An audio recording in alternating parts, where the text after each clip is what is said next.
We're telling the stories of Kansas City nonprofits and the people behind them. KC Cares is the intersection of the nonprofit community, making Kansas City a better place to live, work, and play.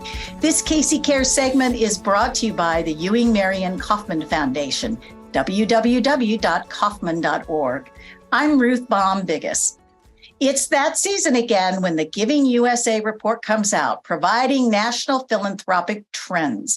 The Giving USA annual report is the longest running and most comprehensive look at philanthropy, and it provides an in-depth analysis of charitable giving, where it comes from, how funds are used, and more. Insights from the report are a great tool for those of us in the world of nonprofit fundraising and their programming partners. Well, for the last several years, KC Cares has highlighted the significant report that's produced by the team at the Lilly Family School of Philanthropy at Indiana University. We are delighted to welcome a new guest to chat about the report and what it means. It's Dr. Una Olisi, the Associate Dean of Research and International Programs and the Freumanson Chair of Economics and Philanthropy at the Lilly School. It has been her job to oversee this massive project. And welcome. We're so happy to have you with us. Well, hello, everyone. I'm thrilled to be here. Thanks for hosting me. It's really a pleasure. Well, I have to tell our audience, we are honored. My gosh, you have quite the resume. A scientist, an economics person, everything. Maybe a good base would be to start. How did you get into this kind of world to begin with? It's a great question. I grew up with parents who were very deeply involved in generosity and family and taught us very early how to get involved, how to give back, how to serve others. And it was no surprise that in college, I actually started working in a neighborhood right close to where I went to college in Boston, tutoring kids, raising money for the nonprofit, and spending summers in Boston. So that got me interested in the more formal side of the philanthropic sector. Fast forward the tape when I started my research as an economics student, a doctoral student, I picked a dissertation topic that was very closely aligned to these issues around how people give and make decisions about their philanthropy, how much they save, but how much they give to others. And I was very fortunate to start my career here at Indiana University. And we have here the world's first school on philanthropy.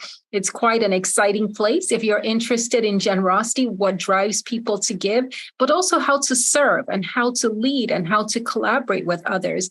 So this is really a wonderful place. And if you haven't visited the Lilly Family School, either virtually, in person, or on the web, please feel free to do so. We have academic programs, we have students here, we have online programs, but we also have lots of research. So the data is there and it's available. So I feel like I was very blessed to merge my academic interests with my own passions and get to do that every day here at the Lilly Family School. Well, how lucky for the school to have you. And it's so interesting. How long has the school been in existence now? So the school was formally inaugurated in 2013. It became the school, but before that, it was the Center on Philanthropy at Indiana University, and also the world's first academic center that started in 1985. And many people may know we have the fundraising school, and that's quite unique because you can take classes, non-degree, certificate programs, executive education programs on all sorts of topics, from fundraising to leadership, to board engagement. All topics are covered, ethics and fundraising. So I do encourage all of your listeners to, if you don't know much about this school, please feel free to reach out to us. We're always happy to talk to our nonprofit colleagues. We'll give you those 2 seconds to do a commercial. Where is the best place for folks to go find out information about all the things that you do at the Lilly School? Well, visit the school's website. I think that's really the best place to do that. And I will share that website at the end, maybe the link, we can include that. Terrific. All right, well, let's get back to what we introduced everybody to, and that's the annual Giving USA report. Before we do the big reveal of numbers and trends, I wanted our audience to understand what goes into putting together a report like this. Give us that peek behind the curtain, how this all comes together. Well, I'm excited to do that because this year, more than ever, I have felt the enormous responsibility that we have here to provide these numbers. Giving USA is the longest running report in the charitable sector. It dates back to 1985. And if you look behind my desk, I have many of those initial editions right here on my shelf. But I wanted to even better understand this report. So for this year's report, I went to our library. We have a Philanthropic Studies Library and looked at all the early editions from the 50s, 60s, and even 70s. Back then, philanthropy was not as complex and sophisticated as it is. Today, we have more than 1.3 million nonprofits, maybe 1.8 million nonprofits in the US, and we cover all of the giving that goes to those charitable organizations. In addition, America has changed since the 50s. We have many, of course, more people. It's a more diverse economy. And we also have many more tools and vehicles associated with giving, which means tracking giving is not so simple as tracking down those large organizations. There are smaller organizations, there are medium-sized organizations of all different types. So we track the giving from the donor side, so who gives, individuals, foundations, corporations, but also charitable bequests. So all of that has to be understood and estimated. And we use, for some of those estimates, we use very sophisticated models reflecting just how complex philanthropy is. And then turning to the other side, where does all the giving go? And that has also changed since the 50s because we have new subsectors that have emerged. Environment, giving to environmental causes has grown. In the 50s and 60s, that was a tiny, and wasn't even tracked as a standalone subsector. Similarly, giving to international causes, something we take for granted with the war in Ukraine and disasters and crises around the world, that also didn't exist in the 50s and 60s. So a lot has happened since then, and we have to do the I'd say the challenging but exciting work of keeping track of all those changes, but at the same time, what has stayed consistent, and that's what the inspiring message for today's conversation is, the generosity of Americans is one thing that has stayed the same. We've seen that during good times. We've also seen that during very challenging times, how even during the past crises, how Americans really stepped up to help their neighbors, their friends, but even strangers that needed assistance. And that's been the common thread through our tracking of Giving USA. What really binds all this together is the generosity, the expressions of caring for others that we see. And then we get the fun but challenging task of keeping track of the numbers. So it's not enough to just say, we know that giving went to this organization. We have to know how much and ultimately how that giving is changing. And it is changing. So how many people touch the things that go into this report? And, I just imagine somebody churning. Now, nobody uses adding machines. That's really dated. But sitting at computers with formulas and everything else, how many folks? And for how long? This is a year-round project. I'm glad you asked that question. Most people don't recognize that from the day Giving USA launches to the next year, we start working on it almost right away. So it's a year-round project. We have a research team of about 10 to 12 full-time staff that work on the report, but we also have a team of graduate students that are involved with the report in one form or another, and a team of volunteers from the Giving USA Foundation. Remember, this is a collaboration between the Lilly Family School and our colleague, right. Giving Institute. And so many other colleagues volunteer to read chapters, to provide comments. And so it is truly a year-round project, but your kind of image is correct. We have very dedicated staff members, but a lead statistician who works on this project, John Bergdahl. And then the leader on the writing side and the production side is my colleague, Dr. Anna Pruitt, who works on all things related to the Giving USA chapters and numbers. So when we say it is a true collaboration, it really is. And we feel this tremendous, of course, responsibility to tell the story of American philanthropy because the report has been published continuously since the 50s. So through all the upheavals that we've had, and even more recently through the COVID crisis, where we had to like many other nonprofits around the country, truly wrap our mind around how giving was changing and what that meant for American nonprofits and households all over the country and in Kansas City as well. There must be a big cheer, though, that goes up once that's sent to the printer or the final thing. I would imagine there's a big woohoo. It's a lot of work. Absolutely. And in fact, the celebration usually starts, I'd say, once we announce the results. So on June 20th is the launch date, as you already know. And throughout that period, we are interfacing with nonprofits, with the media, with many others. But the launch date signals essentially the completion of the project. So that's a time when all of us can actually just get excited and celebrate the contribution that all of us make to this work. I wanted to go back and ask one more little technical question, and then we'll get into the big reveal of what's happening and where we're going.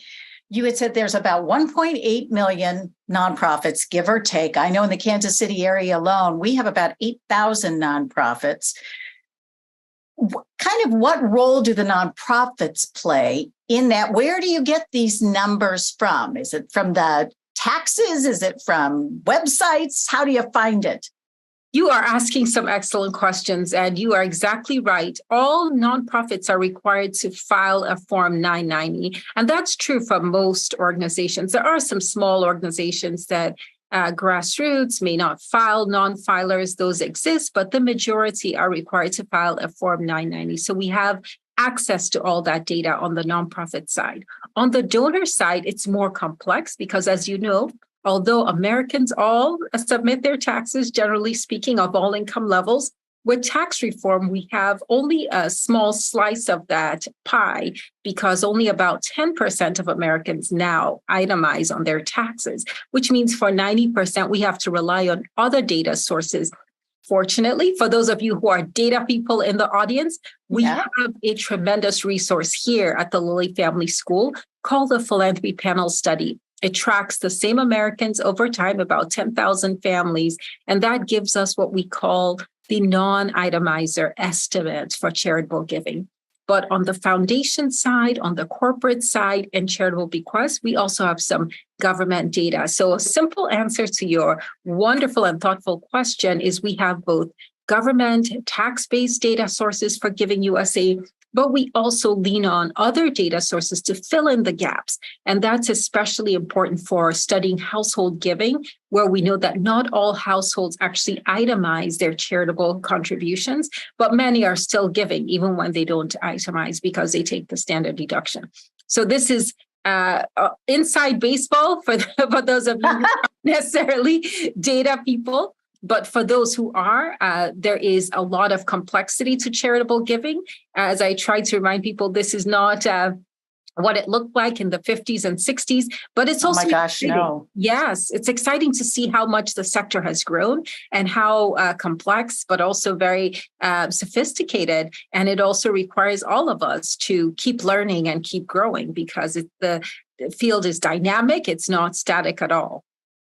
Okay, so the big reveal, how much, and this is reporting for 2022, correct? Correct. I'm glad you noticed that. So the big reveal is that in 2022, giving reached a new level of $499 billion. That's a big deal because this is really the first time during the pandemic that we saw giving cross the $500 billion mark. So there's a lot to celebrate in this year's report, but there's also a lot to be concerned about.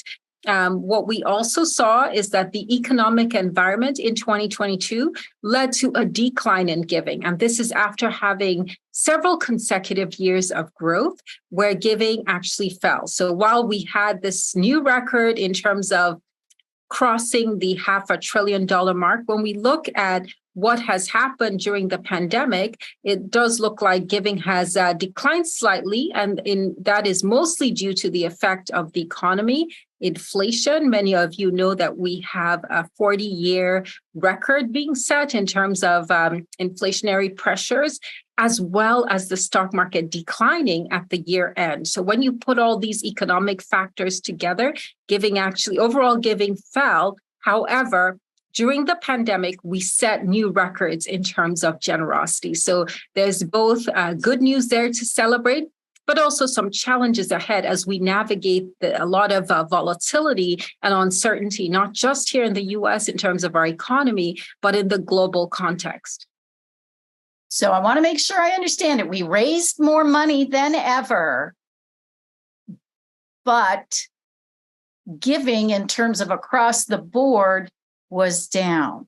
Yes, we did not keep pace. One way to think about it is we did not keep pace with inflation, is a very simple way to put it. I think most people know that our inflationary pressures have meant that when we go to the grocery store, we've seen higher prices across the board. So the economist in me would just say giving did not keep pace with inflation. And so that's why we're seeing that decline for 2022. However, during those pandemic years, we did set new records in terms of generosity. So the numbers in 2022 have to be interpreted with all of that context, that we had some record growth taking place during the pandemic, and also that inflation and the stock market did have an impact on the results for 2022. And for those who've been following the economy and listening to those indicators and paying attention to all of those, both the good news and the bad news, I think these numbers will resonate. They won't be that surprising. Okay, so we know we have more money, but less giving. Who are the winners? Where did we see, okay, we stayed the course, or we even got a bump up? Then we'll talk about the folks that weren't so lucky.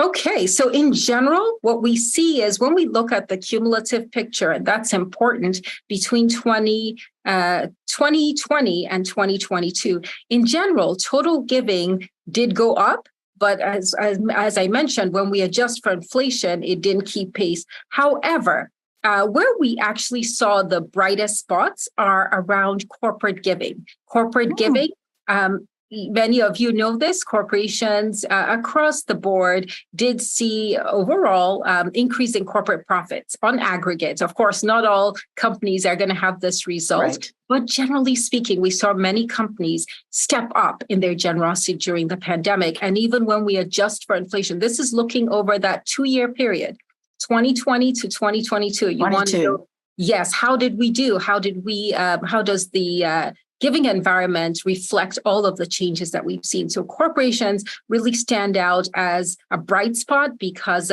even after we adjust for inflation, they're still coming out ahead.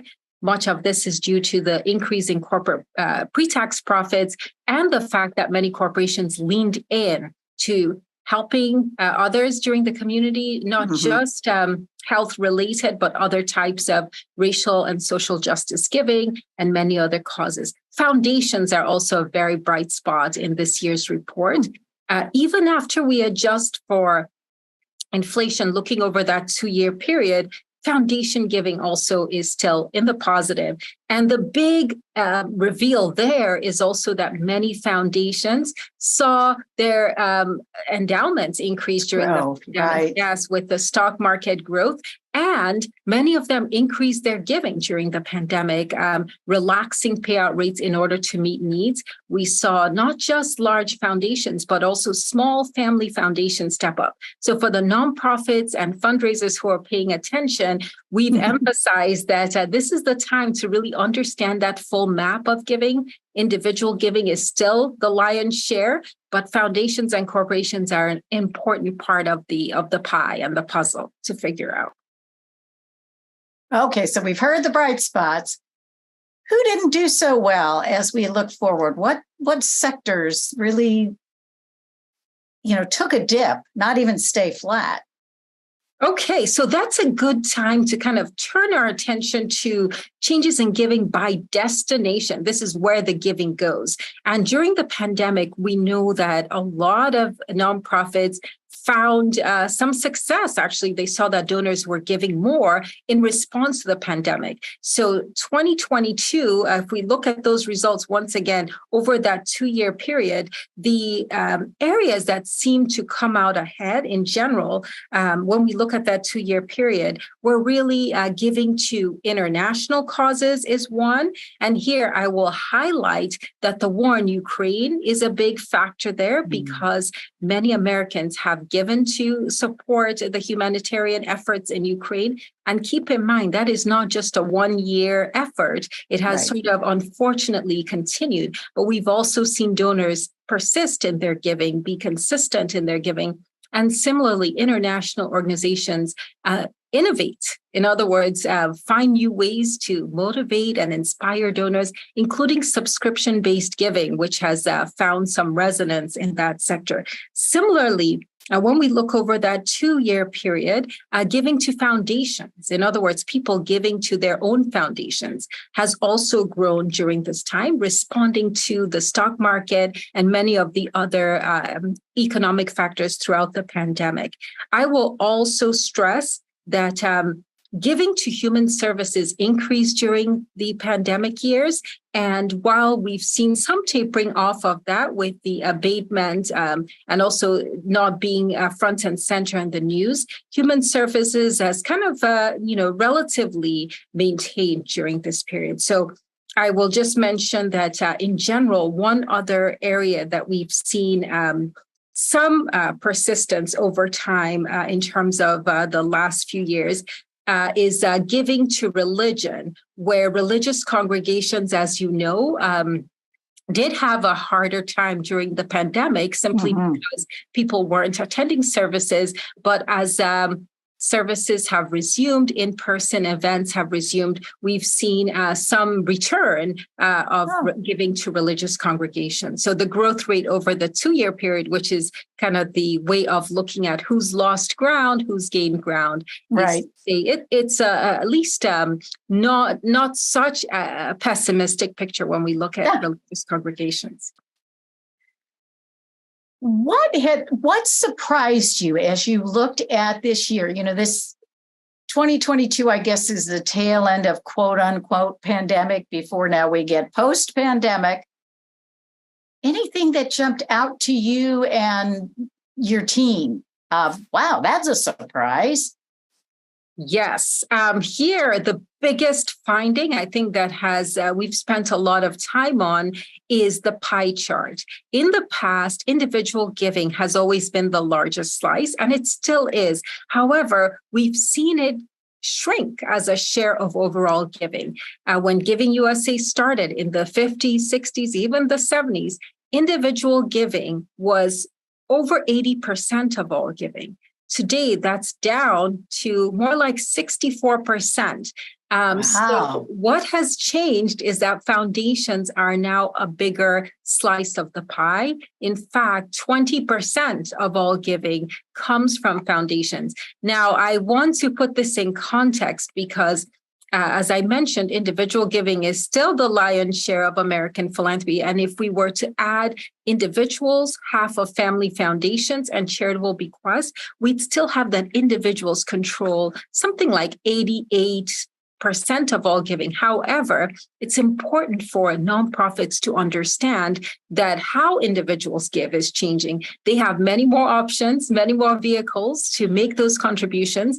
And for the nonprofit sector, it's important to understand that changing landscape and also the role that foundations play, whether those are foundations that are managed by professional staff or foundations that are organized by families, which means it's important to build relationships with those two types and understand those differences as well. Now, I believe last year was the first year that you had included, was it donor advised funds? Yes. So this year we have a standalone chapter again on donor advised funds. And that is a place where we're seeing more there's been a tremendous amount of growth in donor advised funds. More Americans are using them. We're also seeing shifts on the institutional side, where it used to be that only wealthy households could open up DAFs. Well, today we have no minimum DAFs at banks, at other types of institutions that allow the donor to set those up and use them to fund their charitable interests, causes, and organizations. Once again, I think the shift means that nonprofits have to engage donors, understanding that they can give from many different sources. It's a huge package of stuff. I would like for you to take kind of your crystal ball now, knowing all this past, knowing what came in this year. What does this say to those of us toiling in the field of nonprofits? What do we take away and try to put into our friend and fundraising efforts? Yes, there's so much to digest in this year's report. I think the biggest takeaway is to understand that generosity is a core value for many Americans, and that we've seen in tough times, in good times, but also in very difficult times, Americans give. As we navigate what happens in a world that's so different from the one we knew even before COVID, I think it's the takeaway here is that nonprofits are also going to have to adapt their methods, their tools of engagement to meet donors where they are. And embedded in this report is the understanding that we're dealing with significant shifts in the economy, certainly, but also in the American communities, where we have a much more diverse donor base by age, by race, by ethnicity, but also the causes that donors care about. And so one takeaway from me as we look ahead, 2023, and even looking ahead to 2024, we're hearing a lot more about the risk of a downturn, recessionary risks, but also even with inflation continues to be high, even with the tapering off. So for fundraisers and nonprofits, I think the main thing is, while you can't control the macroeconomy, you are not the one setting policy around interest rates or inflationary policies. However, what you can control is your relationships with your donors. Yes. And more importantly than ever, technology is playing such an important role in how donors learn about nonprofits, how they engage with causes, and how they get involved. And during the last few months, we released a report at the Lilly Family School called What Americans Think About Philanthropy and Nonprofits. The surprise there is that most households don't know very much about nonprofits, and they don't know very much about how they work. So what that tells me is, in this era of information and so much available at our fingertips, we're going to have to work really hard to tell our story. Storytelling is very important. This is coming from someone who's a data person. Data is part of that. Data is part of telling the story, but authentic communication and engagement is going to be really key, with donors having, of course, more economic concerns to think about, but also wanting those opportunities to engage with their community. We know that during COVID, we saw an uptick in pro-social behavior, and some of that is really still very much evident in our communities, where people of all different backgrounds are looking for ways to get involved. So the challenge and opportunity for nonprofits in Kansas City and throughout the country is to tell their story, to get their message out, and also to find ways to authentically build relationships with donors of all different backgrounds, because the common thread, what really unites us as Americans, is this commitment to generosity. And this Giving USA report emphasizes that point. All right, this is your couple of seconds to plug where we can go, what website to learn more about the Lilly School. Okay. Well, first of all, let me just say, if you want to learn more about the Lilly Family School, you can go to www.iupui.lfsop.edu. That's certainly one place to go. The other place to go is the givingusa.org website, because Giving USA Foundation is our partner in all these things. And specifically, if you're interested in research, we have a standalone website called generosityforlife.org that has all of the data about generosity, everything you could possibly want to know at your fingertips. So feel free to search that website as well. We're excited to share all of this information, as you can see. Dr. Olisi, thank you so much. This has been a great conversation. I know our audience has learned a whole lot about how this comes together and how they can use it. So thank you for joining us. It was my pleasure and honor. And thank you. And please feel free to reach out with any other questions you have. Thank you for joining us for Casey Cares, Kansas City's nonprofit voice. This Casey Cares segment was brought to you by the Ewing Marion Kauffman Foundation, www.kauffman.org. Spread the love, and you can find Casey Cares on Facebook and Twitter at Casey Cares Radio, and on Instagram at Casey Cares Online. And don't forget, you can catch us Saturday mornings at 8 a.m. on ESPN 1510 AM and 94.5 FM. Thank you for joining us on Casey Cares.